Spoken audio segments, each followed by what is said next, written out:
Hey folks, Dust here, and after a little bit of a break because of Christmas, I wanted to put together another video, and this time I want to discuss Big adding Xantares to their lineup, and for the foreseeable future, he will be filling in for Nex, who is going to be taking time off for surgery with a wrist injury. They're apparently putting a similar timeline on it to what happened with Shocks with G2, so it could be out for maybe 3 months or so, and then once Nex is recovered and able to compete again, who knows what's going to happen at that point. I mean, there has been some talk, even from Tabson, I think, on social media, and maybe it was even in Big's official posting, that they could run a six-man lineup, where they could rotate players out between events to keep things fresh, or to have a sub available in certain situations, and just to try to maybe innovate even further strategically by being the first team to really attempt to have a six-man rotating roster. There's been a lot of general discussion about this concept on and off for quite some time, and it's come back up pretty recently, but I don't really want to get into that at all. That is a separate topic for discussion. I think that could be some cool content, but yeah, this is the move we've been left with, is that Xantares is coming in right now for Nex, and later on, not really sure. So, of course, the first question that comes up is, did Big need to make a move? And I think that the answer is yeah, they needed to make a move, because I think that firepower was the biggest thing holding Big back from being a higher ranked team when you look at like the HLTV World Rankings or something like that. I think they're currently ranked number 11, and the one thing that they lack compared to the rest of, top teams in the world is the amount of individual skill that they have as far as fragging capability. I mean, when you look at a team like Astralis, all 5 players on a team are capable fraggers within their respective role. I'm not going to say they're all star level players, but all 5 players on Astralis actually are ranked in the top 15 for HLTV rating for 2018. It's a little bit of a special case, but you get my point. That team has like 5 really strong players. A team like Liquid historically had 3 star level players, and then someone like Nitro, who was a very capable fragging in-game leader, and then even Taco was the last 5 or 6 events with Liquid actually, playing pretty well individually. Now they picked up Stewie 2K, which theoretically could have even more firepower. You have FaZe, who was notorious for having all these individual skilled players, having 4 really strong players that can put up numbers. If granted, there has been a little bit of times where Rain hasn't been as effective as he was maybe 2017, but again, still a team that's always known for being able to pop off with a lot of individual talent. Even a team like Navi has 3 pretty dependable fraggers, but 2 of them are basically 2 of the best players in the world. I mean, Simple number 1 in pretty much everyone's eyes, and then Electronic was certainly way up there as well, alongside some of the guys over from Astralis. So they're a little bit of a special case because they also only kind of had 3 capable fraggers, but 2 of them are just so damn good that it really kind of tilts the balance still heavily in favor of Navi having a really skilled lineup in comparison to a team like Big. And you could really run down the line, and there's just so many teams within the top 10 of the world just have more pieces that can put up numbers consistently than Big could.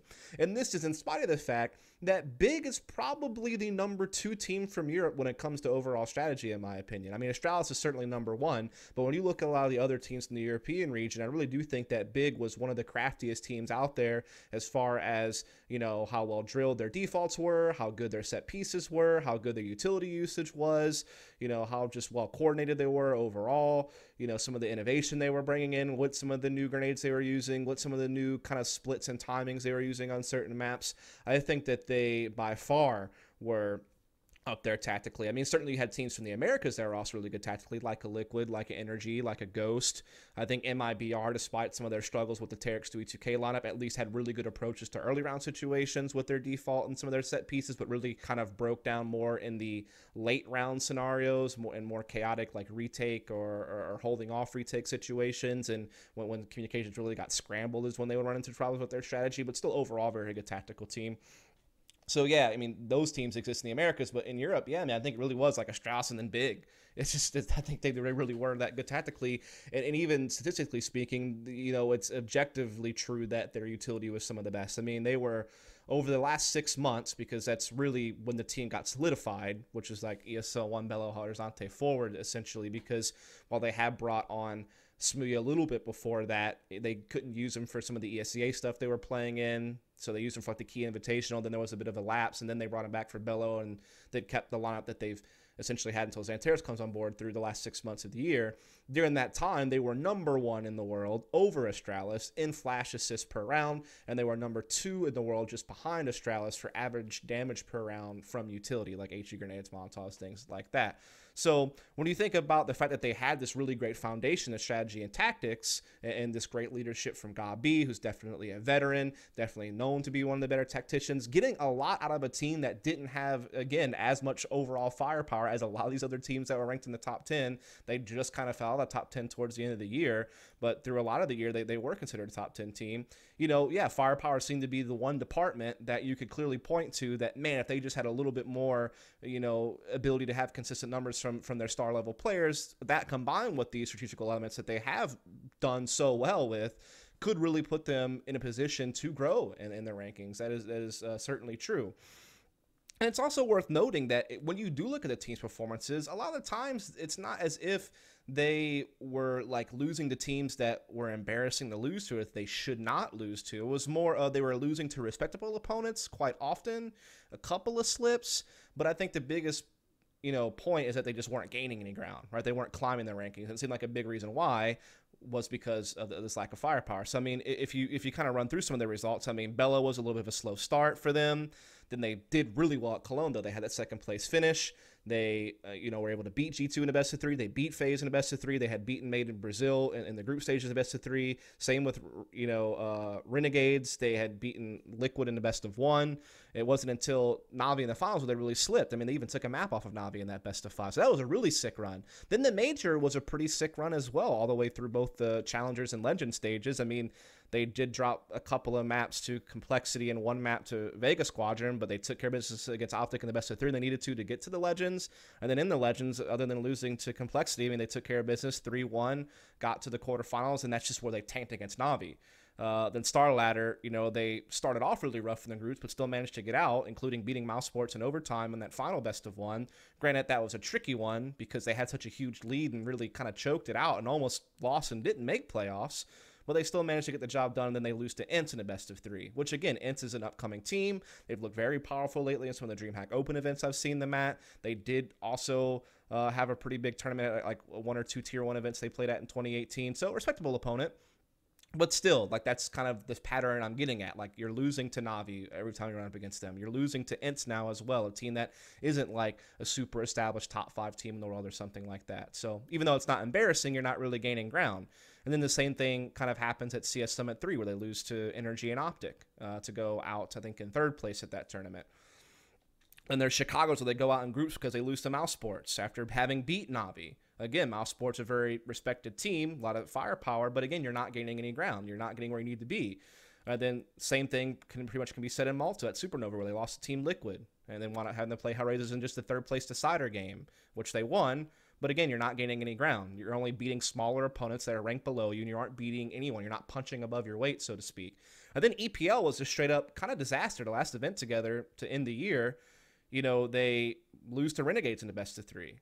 Which is, and some of those games weren't even competitive. And I think that is kind of the other problem, is that even when they were losing to respectable opponents, some of these games didn't even look competitive. They looked, like they were only getting like 5 or 6 rounds in some cases. And that's where you really have to be concerned, when you're not even competitive against teams above you.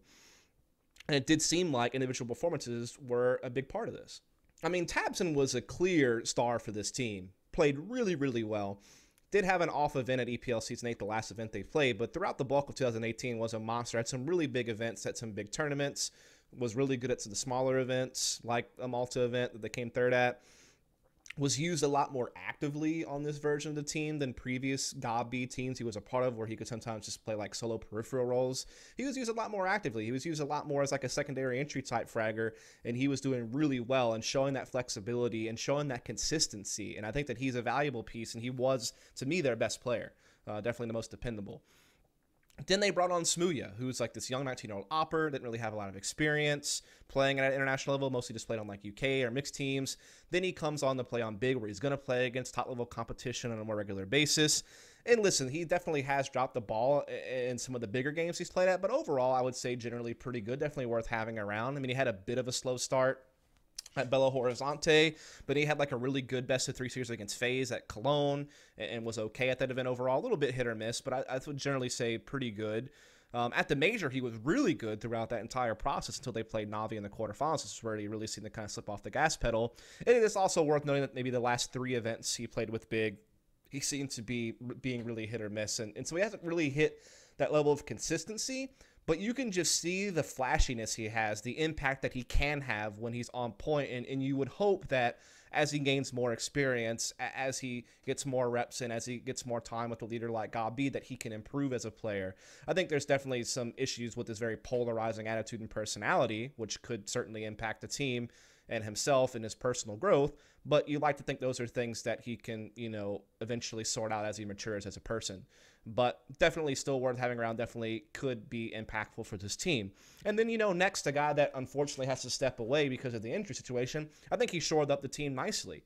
He was playing some of the better CS of his entire CSGO career on Big throughout this year. He definitely looked dependable a lot of the time. He was also used a little bit more actively than he had been used on previous teams, where he was like strictly more of a passive lurker type rifler. It felt like he did show a little bit more versatility on this team, just like Tabson's had. So there was definitely some good things there. But again, where the team lacked at was the fact that they only had 3 really good fraggers, because, Gabi really isn't going to put up numbers on a regular basis. He'll have the odd game where he does, but across an entire event, he's usually not going to go positive.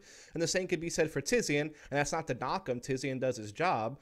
He does pretty well. He can have some good games. Again, I don't think he was like so bad that he was a burden for the team. But again, the problem is when your competition are a bunch of teams that have 4 and in some cases 5 really reliable fraggers in their roles, and you only have 3. I mean, hell, the only other team in that boat is essentially Navi. But guess what? They have Simple and Electronic. You don't have those 2 guys. So you're not even top heavy when you only have 3 really reliable fraggers. You can't get away with that in today's CSGO. Again, I feel like you have to have, if you're only going to have 3 really reliable fraggers, 1 or 2 of them better be absolute monsters, like best player in the world type caliber players.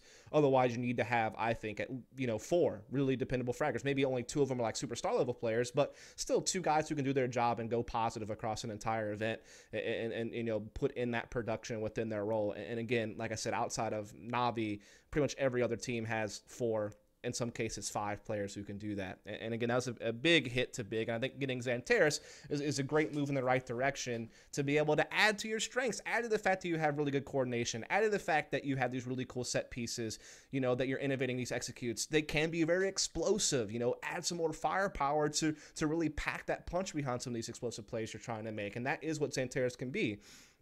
The only other thing I would say is maybe try to focus your map pool up a little bit more, because it seemed like they were spread a little bit too thin on their map pool. They tried to play a bunch of maps. There was one map they didn't play at all. I think that was Mirage, but all the other maps they played a fair amount, and they had losing records on most of them. There's only a couple of maps where they had like an overall positive win rate, so it didn't feel like maybe they were spread themselves a little bit too thin.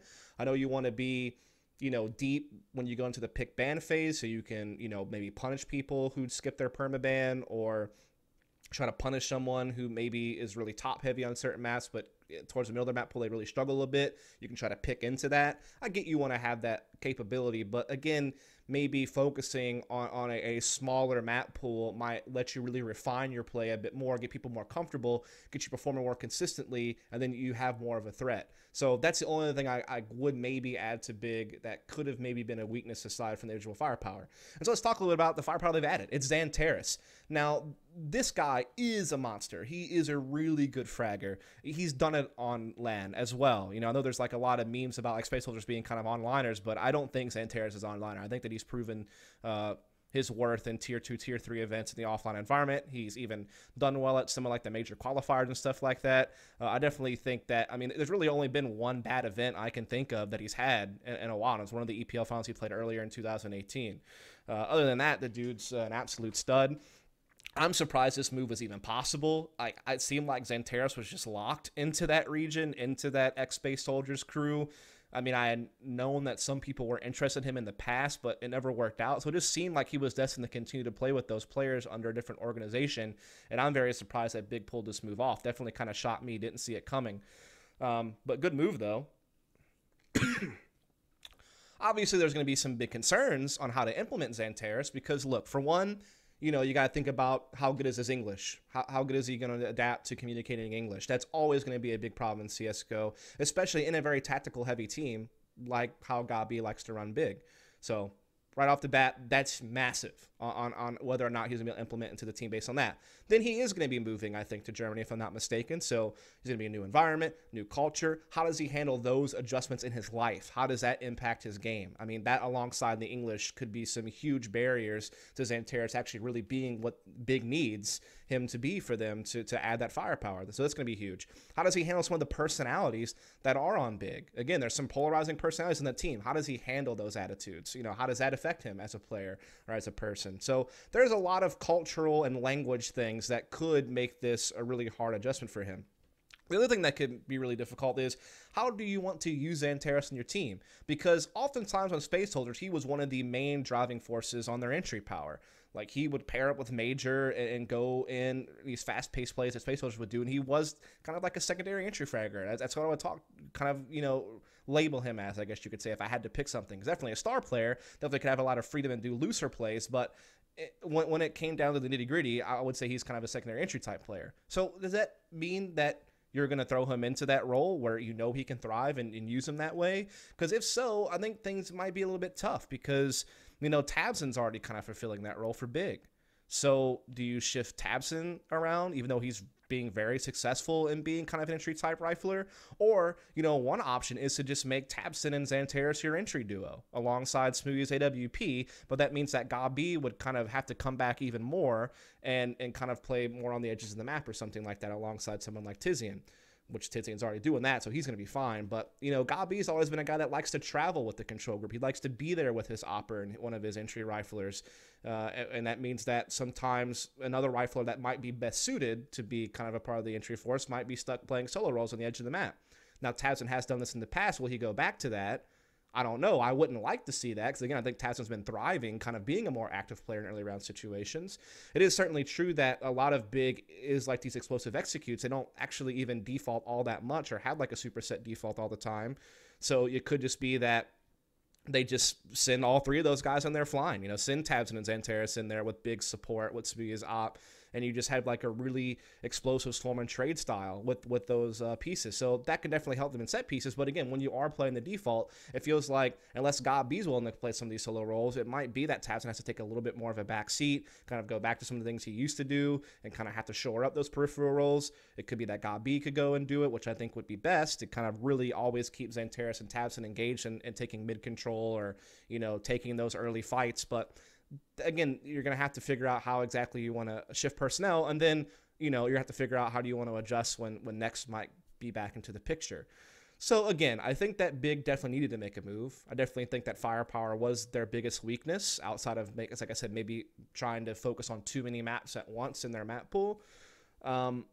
Again, the results haven't been super embarrassing or anything like that, other than maybe the EPL Season 8, the most recent event. But again, they weren't gaining any ground. They weren't building up their rep. They weren't climbing the totem pole. They weren't taking care of business against other teams around their level or what you would maybe consider around their level. If they want to take that leap into being a much stronger top 10 team and maybe even try to get into, closer to the top 5, it seemed like you already had your strategy down. You were very good tactically, but you needed that extra reliable fragging capability. And I think that Xantares can definitely bring that. But again, there's a lot of questions on how he will fit in, personality-wise, language barrier-wise, how they try to use him in his in-game role.